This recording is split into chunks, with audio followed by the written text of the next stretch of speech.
나는 죽음을 판다. 정확히 말하면 죽음의 언어를 파는 사람이다. 유언장 대필 작가 한지연 54세 15년째 이 일을 하고 있다. 사람들이 처음 듣곤 고개를 갸우뚱한다. 왜 하필 그런 일을 하느냐고. 나도 처음엔 그랬다. 이 일을 시작하기 전까지는. 하지만 알게 됐다. 죽음이 가장 솔직한 순간이라는 것을. 사람들은 죽기 직전에야 비로소 진실을 말한다. 평생 숨겨왔던 사랑, 용서하지 못한 증오, 후회로 얼룩진 그리움. 모든 위선이 벗겨지는 순간.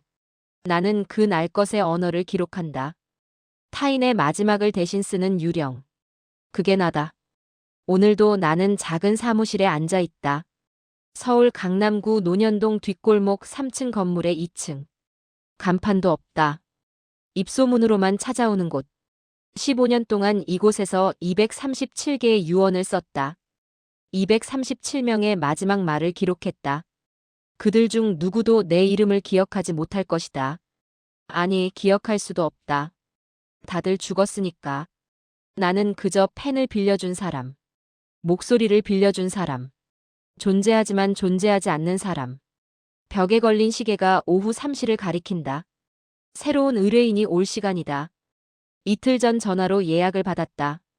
남자였다. 60대 후반으로 추정되는 중후한 목소리.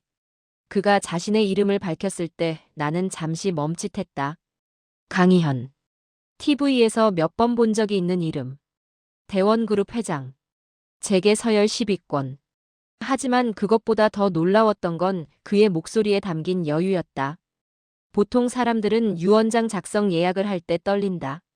목소리에 불안이 묻어난다. 죽음이라는 단어를 입 밖에 꺼내는 것만으로도 현실이 되는 것 같아서. 하지만 그는 달랐다. 마치 레스토랑을 예약하듯 담담했다. 아니, 담담함을 넘어선 무언가가 있었다. 기대, 설렘. 죽음을 앞둔 사람의 목소리에서 그런 걸 느낀 건 처음이었다. 그래서 나는 이틀 내내 신경이 쓰였다. 강희현. 그가 어떤 사람일까? 어떤 유언을 남기고 싶을까? TV에서 본 카리스마 넘치는 재벌의 모습 그대로일까?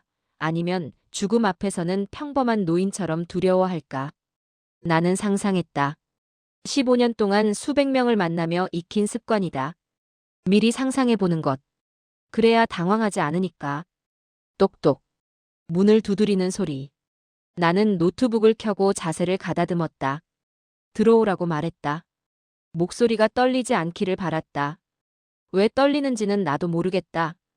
그냥 이상하게 긴장됐다. 문이 열렸다. 그리고 한 남자가 들어왔다. 순간 숨이 멎었다. 강희현. 68세. 회색 캐시미어 코트를 입은 그는 내가 상상했던 것과 완전히 달랐다. TV에서 보던 카리스마 넘치는 재벌이 아니었다. 그저 한 명의 남자였다. 늙어가는 남자. 하지만 추하지 않았다. 오히려 아름다웠다. 이 단어를 쓰는 게 이상하다는 걸 안다. 68세 남자를 보고 아름답다고 느끼다니. 하지만 다른 표현이 없다. 그는 정말로 아름다웠다. 은발의 머리카락은 단정하게 빗어 넘겨져 있었고 깊게 파인 주름 사이로 한때 잘생겼을 얼굴의 흔적이 남아 있었다. 키는 여전히 꼿꼿했고 걸음걸이에는 권위가 아닌 품위가 묻어났다. 그가 움직일 때마다 코트가 살랑거렸고 그 소리조차 우아했다. 나는 당황했다. 15년 동안 수백 명을 만났다. 더 잘생긴 사람도 있었고 더 부자인 사람도 있었다. 하지만 그는 달랐다. 뭔가가 달랐는데 그게 뭔지 알 수 없었다. 그냥 그가 문을 열고 들어온 순간 내 사무실의 공기가 변한 것 같았다. 더 무거워졌다. 아니, 더 밀도 있어졌다. 그의 존재감이 공간을 채웠다.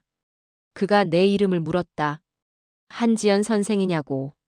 나는 고개를 끄덕이며 앉으라고 했다. 목소리가 나왔다는 게 다행이었다. 그는 천천히 의자에 앉았다. 조심스럽게. 마치 이 순간을 음미하듯. 나는 그를 관찰했다. 직업병이다. 사람들을 만나면 자동으로 분석하게 된다. 얼굴 표정, 손의 떨림, 눈빛의 방향, 호흡의 깊이. 죽음 앞에서 사람들은 세 가지 유형으로 나뉜다는 걸 15년 동안 배웠다. 첫째, 두려워하는 사람. 눈을 마주치지 못하고 손을 떨고 말을 더듬는다. 둘째, 분노하는 사람. 턱을 치켜들고 주먹을 쥐고 세상을 원망한다. 셋째, 체념한 사람. 모든 감정이 빠진 빈 껍데기처럼 앉아있다. 하지만 강희현은 어디에도 속하지 않았다. 그는 기대하고 있었다. 뭔가를, 죽음을, 아니면 다른 무언가를. 나는 알 수 없었다. 그의 눈동자는 검은색이었다. 깊고 고요한 바다 같았다. 밤바다. 무언가를 품고 있지만 쉽게 드러내지 않는. 나는 계약서를 꺼내 그에게 건넸다. 비밀 유지 조항에 대해 설명했다. 그의 유언 내용은 절대 외부로 유출되지 않는다고. 나는 변호사보다 더 철저하게 비밀을 지킨다고. 15년 동안 단 한 건의 유출도 없었다고. 그는 서류를 훑어보지도 않고 서명했다. 강희현. 그의 필체는 힘이 있었다. 죽어가는 사람의 글씨가 아니었다. 펜을 쥔 손도 떨리지 않았다. 손톱은 깨끗하게 정돈돼 있었고 손등에 핏줄이 붉어져 보였지만 그것조차 어쩐지 우아해 보였다. 나는 그의 손을 너무 오래 쳐다본 것 같아 시선을 돌렸다. 나는 그에게 건강 상태를 물었다. 조심스럽게. 최대한 사무적으로. 하지만 내 심장이 왜 이렇게 빨리 뛰는지 모르겠었다. 그가 대답했다. 췌장암 사기라고. 6개월에서 1년이라고. 담담한 목소리였다. 마치 날씨 이야기를 하듯. 나는 그 순간을 지금도 기억한다. 그가 암이라고 말했을 때 내 가슴이 철렁했다. 왜? 나는 15년 동안 수백 명의 말기 환자를 만났다. 폐암, 위암, 간암, 뇌종양. 온갖 종류의 죽음을 봤다. 누군가의 죽음의 감정을 느끼지 않도록 스스로를 훈련했다. 그게 이 일을 하는 방법이다. 감정을 가지면 무너진다.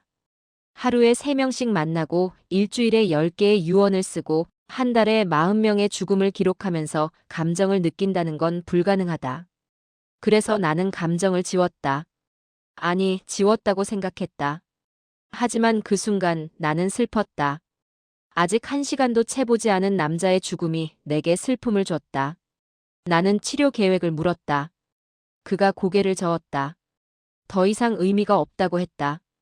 항암 치료를 6개월 받았지만 효과가 없었다고. 암은 계속 퍼졌고 의사는 이제 완화 치료만 권한다고. 그래서 그냥 정리하고 싶다고 했다. 정리. 그 단어가 가슴을 찔렀다. 68년의 삶을 정리한다는 것. 얼마나 외로운 작업인가. 나는 유언 작성 방식을 설명했다. 법적 효력이 있는 공증 유언장과 개인적 메시지를 담은 육성 유언장, 2가지를 권한다고. 보통은 재산 분배와 장례 방식을 담은 법적 유언장을 먼저 작성하고 가족이나 지인에게 남기고 싶은 말을 담은 육성 유언을 따로 녹음한다고.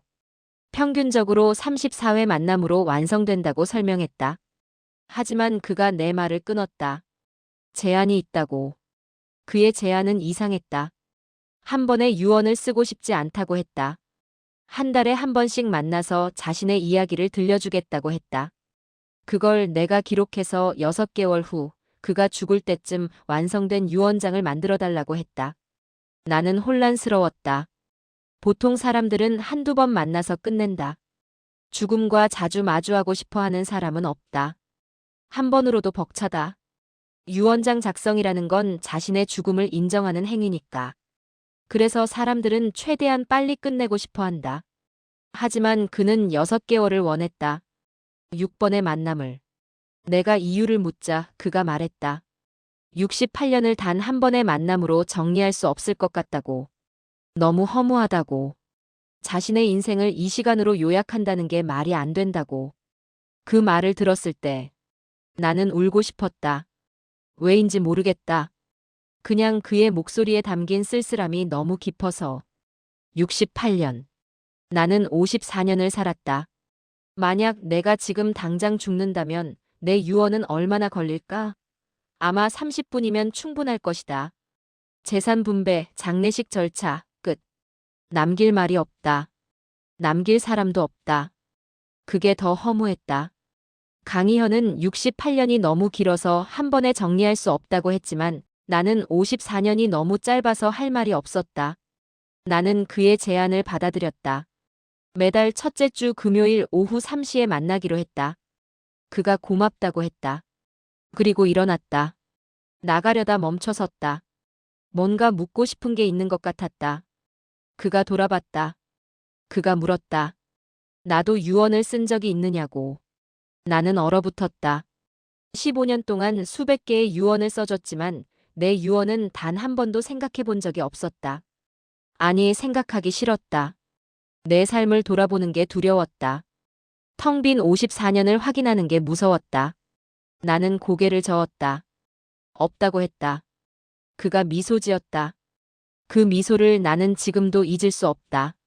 슬프면서도 아름다웠다. 입꼬리가 살짝 올라갔지만 눈은 웃지 않았다. 그게 더 슬펐다. 그가 말했다. 언젠가 한번 함께 써보면 어떻겠냐고. 내 유언도.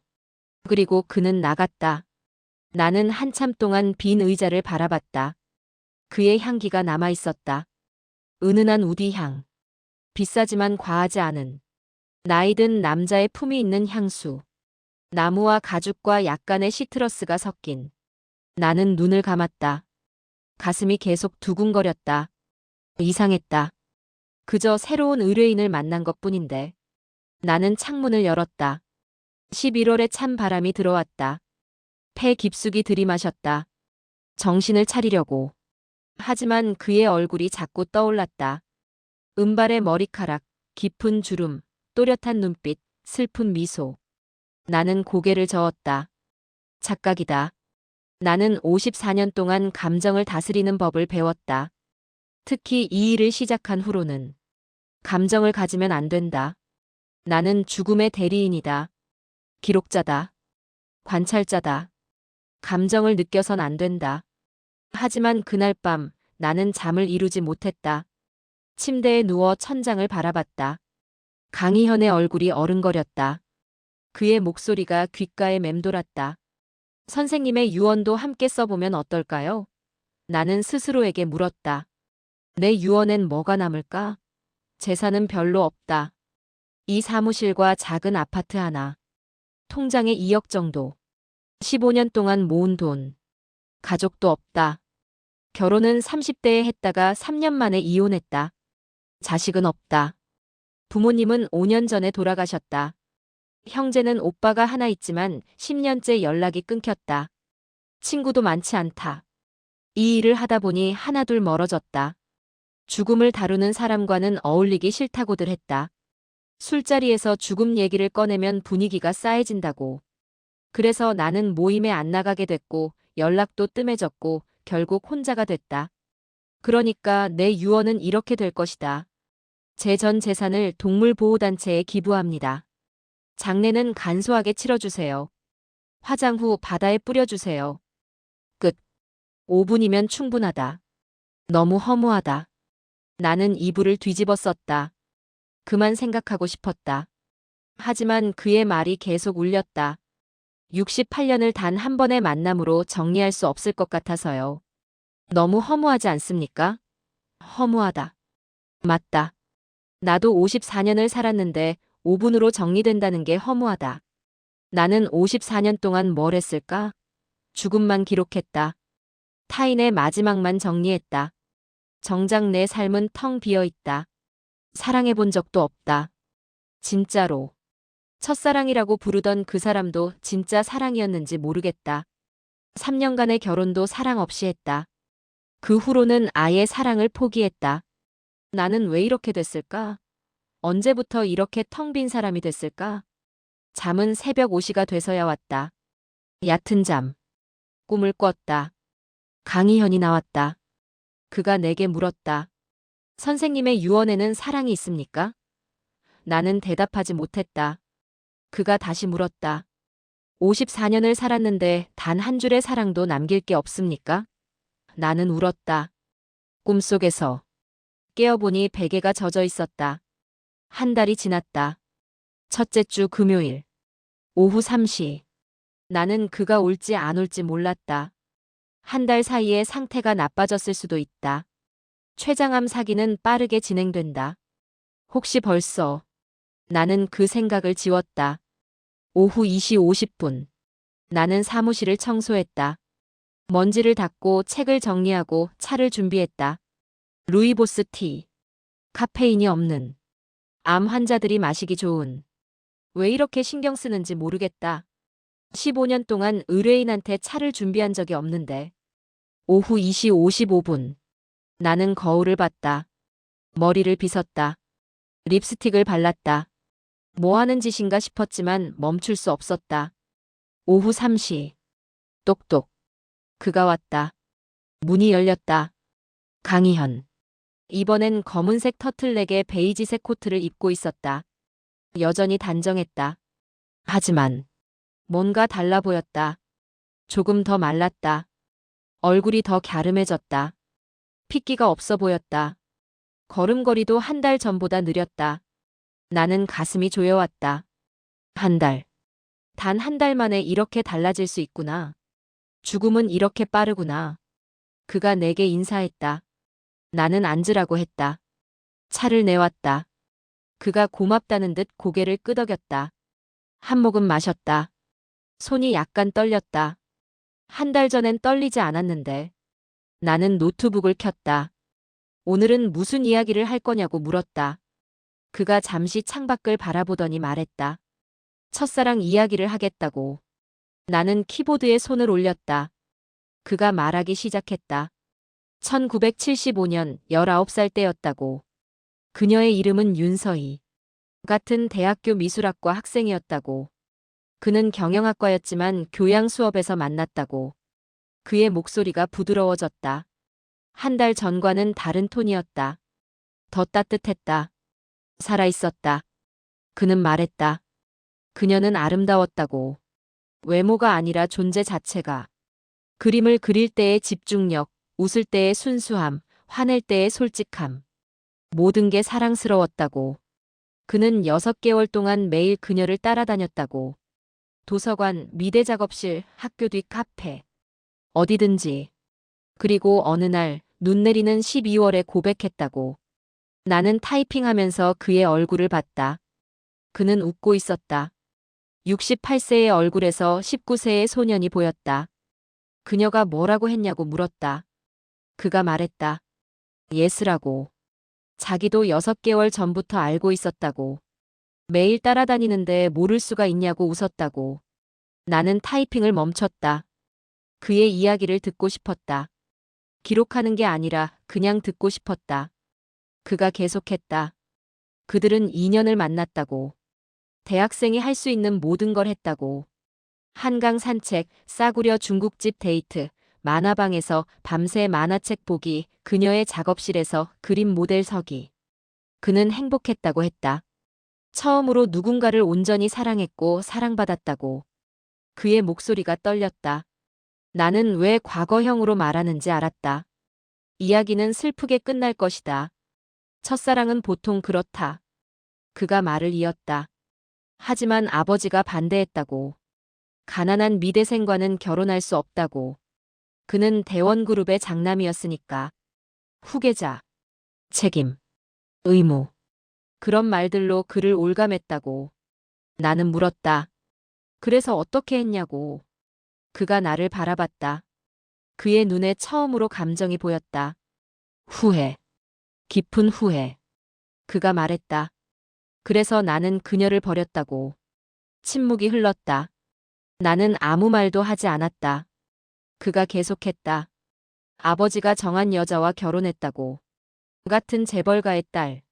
학벌 좋고 집안 좋고 외모도 괜찮았다고. 하지만 사랑은 없었다고. 처음부터 끝까지.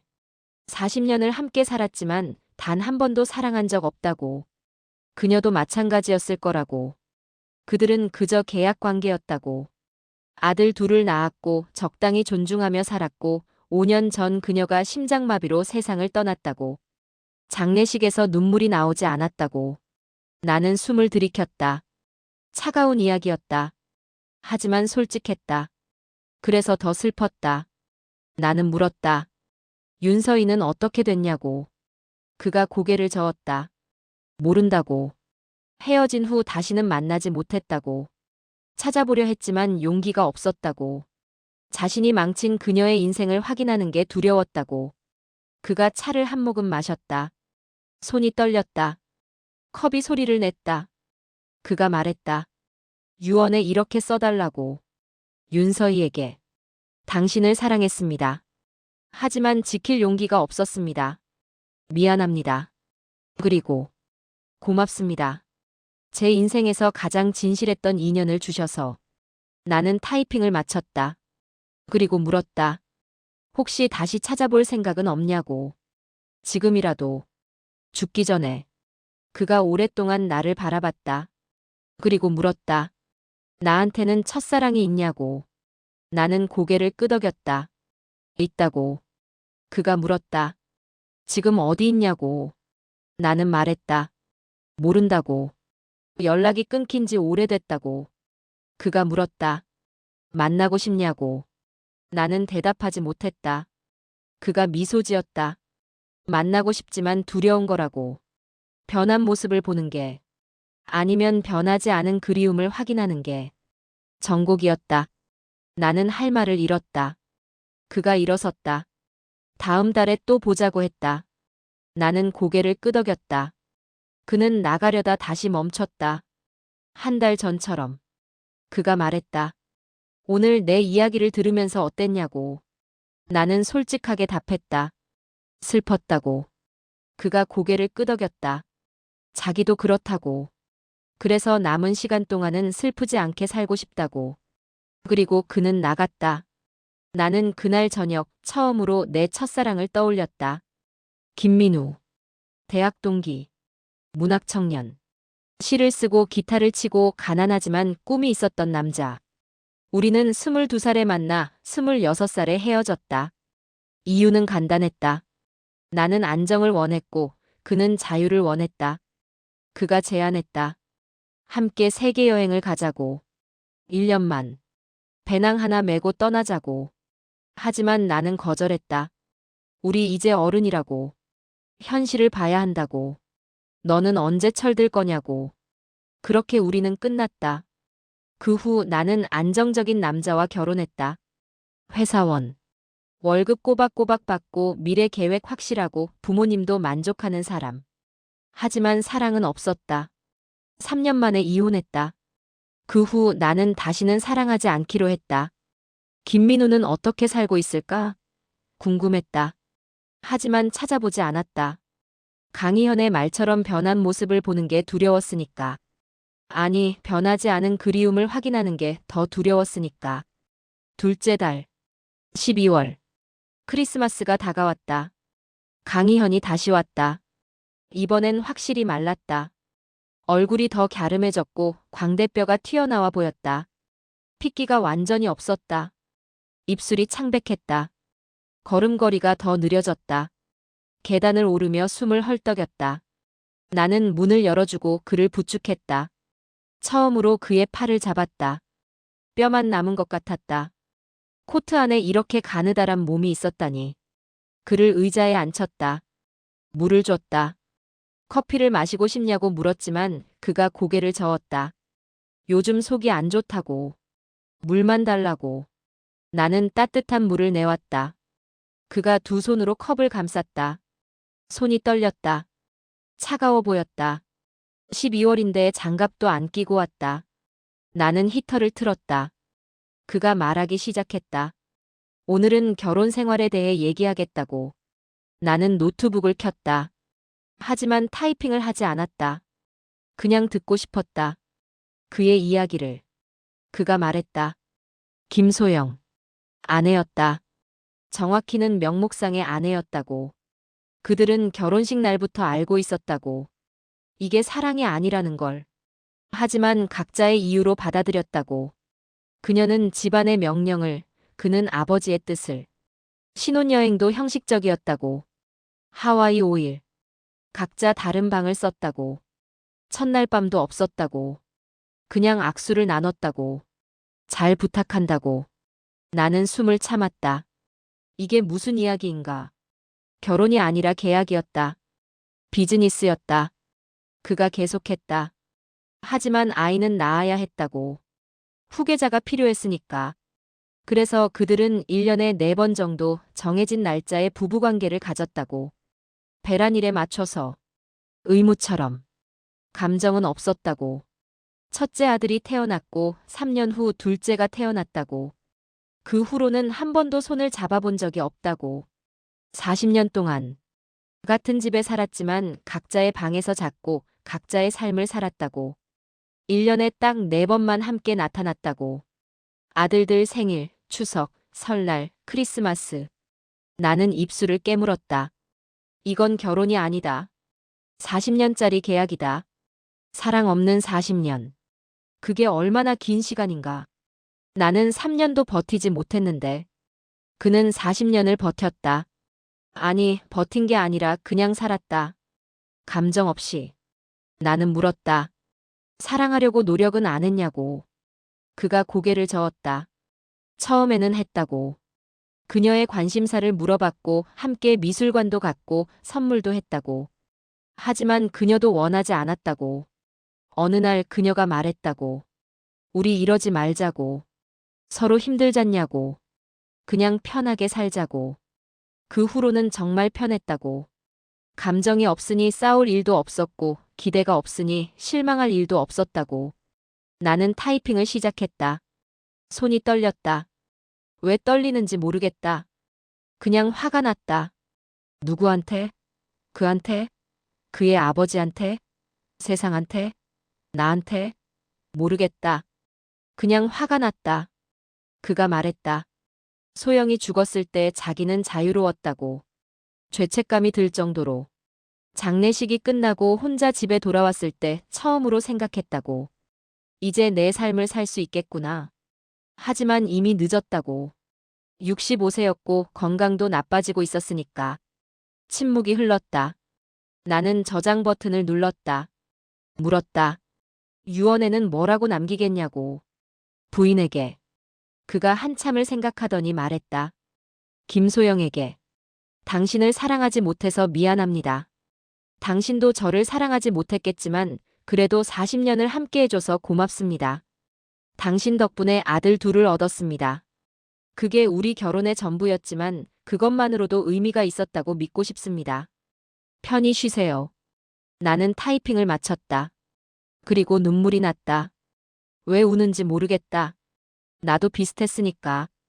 3년 동안 사랑 없는 결혼을 했으니까. 아니, 그것보다 더. 나는 지금 54년을 살면서 단 한 번도 진짜로 사랑해 본 적이 없으니까. 첫사랑 김민우? 그것도 진짜 사랑이었을까? 아니면 그냥 젊음의 착각이었을까? 강희현이 내게 손수건을 건넸다. 흰색면 손수건. 이름이 자수로 새겨져 있었다. 나는 눈물을 닦았다. 미안하다고 했다. 그가 말했다. 괜찮다고. 자기 이야기가 슬프긴 하다고. 우리는 한참 동안 아무 말도 하지 않았다. 창밖에는 눈이 내리고 있었다. 12월의 첫눈. 나는 손수건을 돌려주려다 멈췄다. 세탁해서 다음에 드리겠다고 했다. 그가 고개를 저었다. 가지라고. 자기는 이제 필요 없다고. 그 말이 무슨 뜻인지 알았다. 그는 죽어가고 있었다. 6개월. 아니, 이제 4개월. 나는 손수건을 꼭 쥐었다. 그가 일어섰다. 이번엔 비틀거렸다. 나는 얼른 그를 부축했다. 처음으로 그의 허리를 잡았다. 그는 차가웠다. 아니, 내가 뜨거웠던 걸까? 괜찮냐고 물었다. 그가 말했다. 조금 어지러울 뿐이라고. 약 부작용이라고. 나는 그를 문 앞까지 데려다 줬다. 택시를 불러줄까 물었다. 그가 고개를 저었다. 기사가 아래서 기다린다고. 그가 나를 바라봤다. 다음 달에는 자기 죽음에 대해 이야기하겠다고 했다. 지금까지는 살아온 이야기였다면 다음엔 죽어가는 이야기를 하겠다고. 그게 유언의 핵심 아니냐고. 나는 대답하지 못했다. 그가 미소 지었다. 슬프고 아름다운 미소. 그럼 다음 달에. 그가 사라진 후 나는 손수건을 펼쳤다. 그의 이름 밑에 작은 글씨가 있었다. 1956.03 15. 생년월일. 나는 계산했다. 68세. 나보다 14살 많다. 하지만 왜일까? 그가 나보다 어려 보였다. 아니, 어리게 느껴졌다. 죽음 앞에서 사람은 다시 아이가 되는 걸까? 나는 손수건에서 그의 향기를 맡았다. 여전히 우디향. 하지만 이번엔 다른 것도 섞여 있었다. 양냄새. 죽음의 냄새. 그날 밤 나는 또 잠을 이루지 못했다. 강희현의 이야기가 머릿속을 맴돌았다. 68년을 살았지만 단 한 번도 진짜로 사랑하지 못한 남자. 2년의 진실과 40년의 거짓. 그리고 이제 남은 4개월. 나는 그가 안타까웠다. 아니, 그게 아니다. 나도 똑같았다. 54년을 살았지만 단 한 번도 진짜로 살지 못한 여자. 4년의 착각과 50년의 공허. 그리고 이제 남은 얼마? 나는 알 수 없었다. 나는 일어나 책상에 앉았다. 노트북을 켰다. 새 파일을 만들었다. 제목을 입력했다. 한지연의 유언. 커서가 깜빡였다. 나는 타이핑을 시작했다. 나는 54년을 살았다. 하지만 살았다고 말할 수 있을까?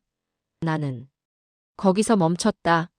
뭐라고 써야 할지 몰랐다. 나는 누구인가? 무엇을 했는가? 무엇을 사랑했는가? 누구를 사랑했는가? 나는 키보드에서 손을 뗐다. 아무것도 쓸 수 없었다. 삭제 버튼을 눌렀다. 파일을 닫았다. 그리고 울었다. 셋째 달. 1월. 새해가 밝았다. 하지만 나는 새해를 축하하지 않았다. 강희현을 기다렸다. 그가 올까? 한 달 사이에 더 나빠졌을 것이다. 혹시 병원에 입원했을지도. 혹시. 나는 그 생각을 멈췄다. 오후 3시. 나는 사무실에 앉아 시계를 바라봤다. 35분. 10분. 15분. 그는 오지 않았다. 나는 불안해졌다. 가슴이 답답했다. 숨이 막혔다. 왜 이러는지 모르겠다. 그냥 의뢰인일 뿐인데. 15년 동안 수백 명을 만났는데. 하지만 강희현은 달랐다. 3시 20분. 전화가 울렸다. 나는 벌떡 일어나 받았다. 강희현이었다. 그의 목소리는 약했다. 늦어서 미안하다고. 지금 가는 중이라고. 택시가 막힌다고. 나는 괜찮다고 했다. 천천히 오라고. 나는 기다릴 수 있다고. 그가 고맙다고 했다. 전화를 끊었다. 3시 50분. 똑똑. 문이 열렸다. 강희현이 들어왔다. 나는 숨이 멎었다. 그는 완전히 달라져 있었다. 지난달보다 훨씬 더 말랐다. 얼굴이 해골처럼 앙상했다. 눈이 움푹 들어가 있었다. 입술이 갈라져 있었다. 걸을 때 휘청거렸다. 나는 달려가 그를 부축했다. 겨우 의자까지 데려갔다. 그가 주저앉았다. 숨을 헐떡였다. 나는 물을 줬다. 그가 마시려다 손이 떨려서 쏟았다. 나는 컵을 받아 그의 입에 가져다 댔다. 천천히 마시게 했다. 그가 고맙다고 속삭였다. 나는 말했다. 오늘은 그냥 쉬라고. 유언 얘기는 다음에 하자고. 하지만 그가 고개를 저었다. 오늘 해야 한다고. 시간이 없다고. 나는 노트북을 켰다. 손이 떨렸다. 그가 말하기 시작했다. 오늘은 죽음에 대해 얘기하겠다고. 자기가 어떻게 죽어가고 있는지. 나는 타이핑을 하지 않았다. 그냥 들었다. 그가 말했다. 6개월 전 진단을 받았을 때 처음엔 부정했다고. 말이 안 된다고. 자기는 건강했다고. 담배도 안 피우고 술도 적당히 마셨다고. 운동도 했다고. 하지만 암은 그런 거랑 상관없다고. 그냥 온다고. 그가 말했다. 처음 3개월은 항암 치료를 받았다고. 지옥이었다고. 머리카락이 빠지고 토하고 온몸이 아팠다고. 하지만 암은 줄어들지 않았다고. 오히려 퍼졌다고. 간으로 폐로. 의사가 말했다고. 이제 치료를 멈추고 삶의 질을 생각하라고. 그래서 항암을 중단했다고. 그 후로 매일 죽어간다고 했다. 천천히. 매일 조금씩 몸이 무너진다고. 아침에 일어나면 어제보다 더 약해져 있다고. 계단을 오르는 게 점점 힘들어진다고. 숨 쉬는 게 힘들어진다고. 밥을 먹으면 토한다고. 잠을 자면 악몽을 꾼다고. 죽음의 꿈을. 나는 눈물을 닦았다. 그가 말을 멈췄다. 나를 바라봤다. 울지 말라고. 이건 슬픈 이야기가 아니라고. 그냥 사실이라고. 누구나 겪을 일이라고. 나는 고개를 저었다. 슬프다고. 너무 슬프다고. 그가 미소 지었다. 그리고 말했다. 하지만 선생님을 만난 후로는 조금 덜 슬퍼졌다고. 나는 멈췄다. 뭐라고? 그가 말했다. 매달 이렇게 만나서 이야기하는 게 위로가 된다고. 자기 인생을 정리하는 게 아니라 나누는 것 같다고. 선생님이 들어주니까. 선생님이 기록해주니까. 자기가 살았다는 증거가 남는 것 같다고. 나는 말했다. 나도 그렇다고. 당신을 만난 후로 내 삶을 돌아보게 됐다고. 54년 동안 한 번도 생각하지 않았던 것들을. 내 첫사랑, 내 결혼, 내 선택들. 당신 덕분에 나도 내 유언을 쓰기 시작했다고. 그가 놀란 표정을 지었다. 진짜? 나는 고개를 끄덕였다. 아직 완성하지 못했다고. 쓸 게 없어서. 하지만 시작은 했다고. 그게 중요하다고 당신이 말했잖느냐고. 시작하는 게. 그가 웃었다. 기쁜 표정이었다. 그리고 말했다. 다음 달에 선생님 유언도 함께 써보자고. 자기가 도와주겠다고. 나는 어이가 없었다. 죽어가는 사람이 나한테 유언 작성을 도와주겠다니. 하지만 그게 웃겼다. 나도 웃었다. 우리는 함께 웃었다. 죽음을 앞둔 남자와 텅 빈 여자가. 그날 그는 1시간을 머물렀다. 우리는 유언 얘기를 하지 않았다. 그냥 이야기를 나눴다. 그의 어린 시절, 내 대학 시절, 좋아하는 음악, 읽었던 책. 평범한 대화. 하지만 평범하지 않았다. 왜냐하면 그 1시간 동안 나는 처음으로 느꼈으니까. 살아있다는 걸. 누군가와 연결됐다는 걸. 그가 떠나기 전에 말했다. 다음 달에는 선생님한테 부탁이 있다고. 나는 물었다. 뭐냐고. 그가 말했다. 자기랑 함께 어디 가줄 수 있냐고. 바다를. 자기는 바다를 보고 싶다고. 혼자는 못 간다고. 함께 가줄 수 있냐고. 나는 대답하지 않았다. 대답할 수 없었다. 그건 일의 경계를 넘는 것이었다. 15년 동안 나는 의뢰인과 사적인 관계를 맺지 않았다. 그게 원칙이었다. 하지만 강희현은 다른 의뢰인이 아니었다. 나는 알고 있었다. 이미 선을 넘었다는 걸. 언제? 처음 만난 날부터? 아니면 그가 첫사랑 이야기를 할 때? 아니면 내가 그의 손수건을 받았을 때? 나는 말했다. 생각해보겠다고. 그가 고개를 끄덕였다. 알겠다고. 강요하는 건 아니라고. 하지만 눈빛은 간절했다. 나는 그걸 봤다. 그가 나간 후 나는 오래 앉아 있었다. 창밖을 바라봤다. 1월의 하늘은 잿빛이었다. 곧 눈이 올 것 같았다. 나는 생각했다. 바다. 그와 함께 바다를 간다는 것. 그건 무엇을 의미하는가? 단순히 의뢰인의 부탁을 들어주는 것? 아니면 다른 무언가? 나는 알고 있었다. 내가 무엇을 느끼고 있는지. 강희현에게 끌린다. 68세에 죽어가는 남자에게. 말이 안 된다. 54년을 살면서 이렇게 누군가에게 끌려본 적이 없다. 첫사랑도 이렇게 강렬하지 않았다. 전 남편도 이렇게 심장을 뛰게 하지 않았다. 하지만 강희현은 다르다. 나는 왜 그에게 끌릴까? 잘생겨서?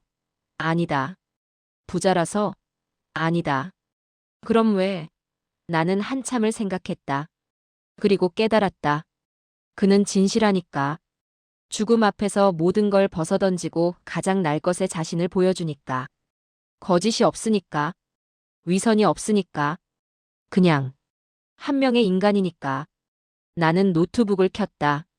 내 유언 파일을 열었다. 타이핑을 시작했다. 나는 54년을 살았다. 대부분의 시간을 죽음과 함께 보냈다. 타인의 죽음을 기록하며 살았다. 그리고 어느 날 깨달았다. 내 삶도 죽은 것처럼 텅 비어 있다는 걸. 하지만 68세의 한 남자를 만난 후 조금 달라졌다.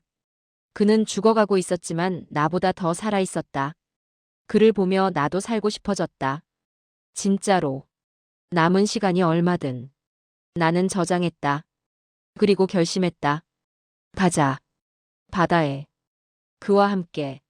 넷째 달. 2월. 나는 그에게 전화했다. 가겠다고. 바다에. 함께. 그가 기뻐하는 소리가 들렸다. 고맙다고. 정말 고맙다고. 목소리가 떨렸다. 우리는 날짜를 정했다. 2월 둘째 주 금요일. 오후가 아니라 아침부터. 하루 종일. 나는 사무실 문에 휴무 표시를 붙였다. 15년 만에 처음이었다. 그날 아침 나는 평소와 다르게 옷을 골랐다. 검은색이 아니라 베이지색 코트. 화장도 했다. 립스틱도 발랐다. 거울을 보니 낯선 여자가 있었다. 54세. 하지만 오늘은 조금 젊어 보였다. 오전 9시. 그의 차가 도착했다. 큰 검은색 세단. 기사가 문을 열어줬다. 나는 뒷자리에 앉았다. 강희현이 있었다. 그도 평소와 다르게 밝은색 옷을 입고 있었다. 회색 스웨터. 머플러. 그는 여전히 말랐지만 오늘은 표정이 밝았다. 눈이 반짝였다. 우리는 출발했다. 목적지는 강릉. 3시간 거리. 창밖으로 풍경이 지나갔다. 서울을 벗어나자 산이 보였다. 눈 덮인 산. 아름다웠다. 강희현이 말했다. 오래간만에 서울을 벗어난다고. 몇 년 만인지 모르겠다고. 항상 일만 했다고. 회사, 회의, 집. 그게 전부였다고. 나도 그렇다고 말했다. 나도 서울을 벗어난 게 언제인지 모르겠다고. 항상 사무실에만 있었다고. 죽음만 기록했다고. 우리는 웃었다. 비슷한 인생을 산 두 사람. 차 안에서 우리는 많은 이야기를 나눴다. 그의 아들들 이야기. 내 부모님 이야기. 후회하는 선택들. 다시 돌아간다면 달라질 것들. 우리는 솔직했다. 죽음을 앞둔 사람과 텅 빈 사람은 솔직할 수밖에 없었다. 12시. 우리는 강릉에 도착했다. 바다가 보였다.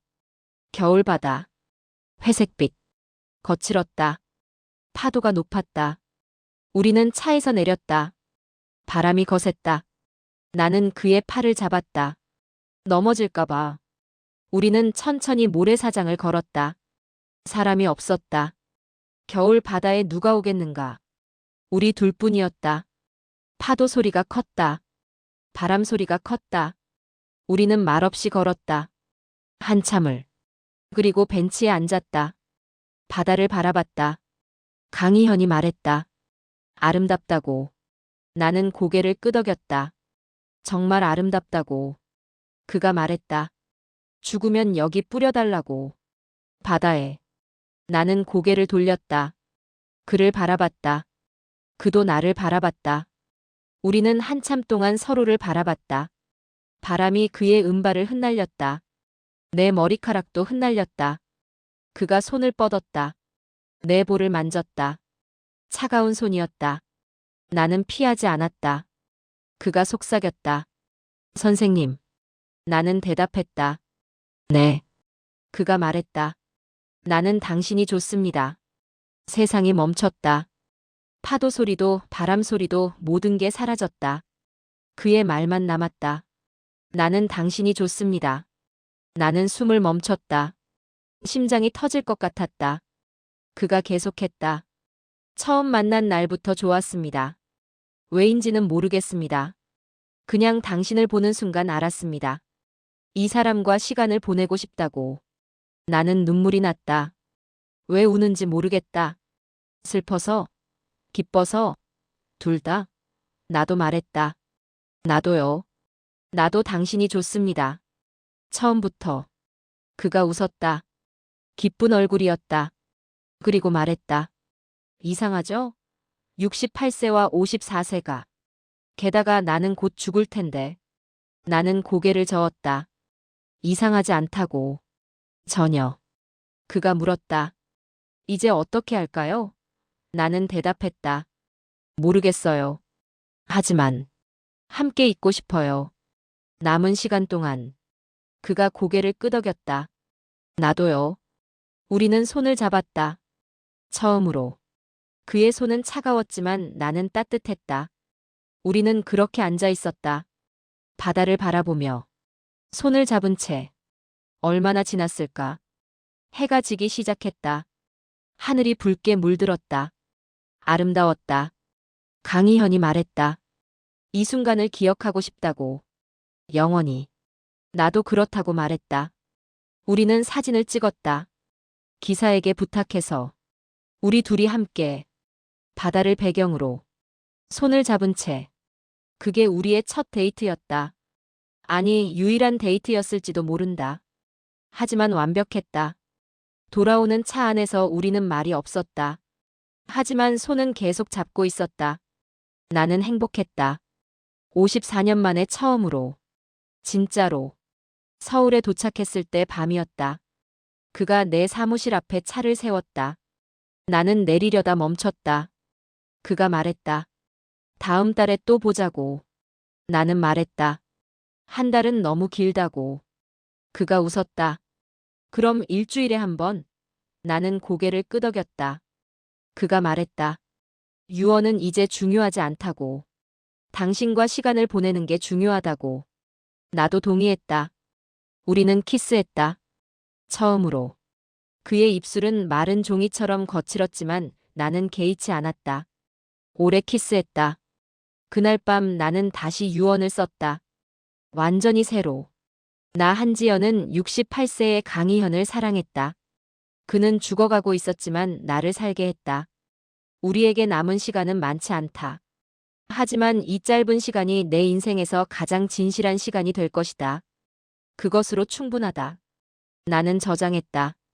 그리고 웃었다. 드디어 내 유언에 쓸 말이 생겼다. 사랑이 생겼다. 다음 화 예고. 남은 3개월. 강희현과 한지연의 시간은 빠르게 흘러간다. 그의 몸은 계속 무너지지만 두 사람의 사랑은 깊어진다. 하지만 그의 아들들이 이 관계를 알게 되면서 위기가 찾아온다. 재산을 노리는 여자라는 오해. 그리고 강희현의 마지막 제안. 나와 결혼해 주시겠습니까? 죽음을 앞둔 남자의 프러포즈 앞에서 한지연은 어떤 선택을 할 것인가?